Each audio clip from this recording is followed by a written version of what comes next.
Hello, हा बाळा, आज येताना ना मिठाई 2 प्रकारच्या पनीर पण घेऊन या आणि मटन पण घेऊन ये येताना. हा चालेल चालेल, लवकर ये. ठेवते. आई खूप खुश दिसते आज. कोण येते का आपल्या घरी?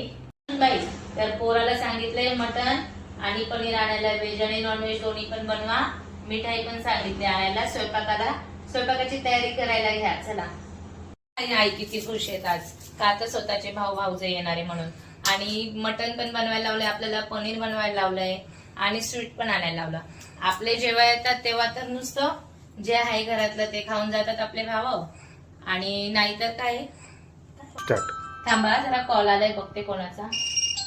अरे हा तर आईच्या वहिनींचा आहे. बघते आहे मामी काय बोलताय. आई, तुमच्या वहिनींचा फोन आलाय.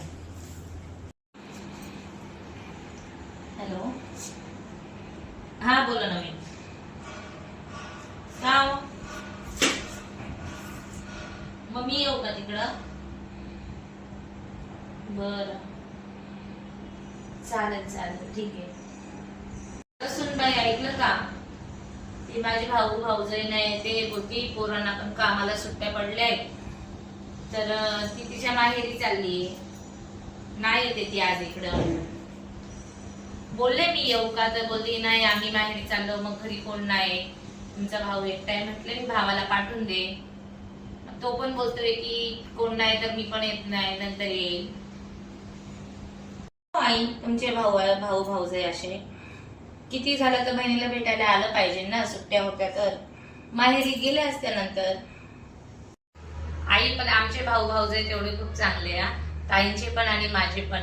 एक कॉल केला किंवा त्यांना जर भेटायचं मन असलं ना, लगेच ते आमच्याकडे येतात आणि लगेच भेटतात. हा सुनबाई, तुमचे भाव चांगले, गरीब आहे बिचारे, येतात तुम्हाला लगेच भेटायला. तुम्ही फोन केला नाही तरी ते येतात. आणि तुमचे भाऊ भाऊजाईंना गाडी पण आहे, चांगल्या कामाधंद्याला आहे, तरी पण तुम्हाला त्यांना भेटायला वेळ नाही. आई, आता भाजी चपातीच बनवू ना?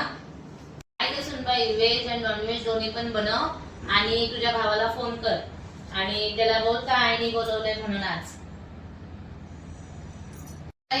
वहिनीला पण तुझ्या बोलून घे आणि मी जे माझ्या भाऊजाईला द्यायला कपडे आणलेले होते ते पण त्यांना देते. बोलतात कपड्यांचं, पण ताईंचे पण भाऊ भाऊजाई आहे, माझे पण आहे. मग तुम्ही कोणाकोणाला कपडे द्याल? माझ्या माहेरच्यांना तर वेळ नाही. माझ्या भाऊ भाऊजाईंना सुनाची तरी तिला जीव लावतात, तर तिच्या तरी माहेरच्यांना बोलवलेलं बरं.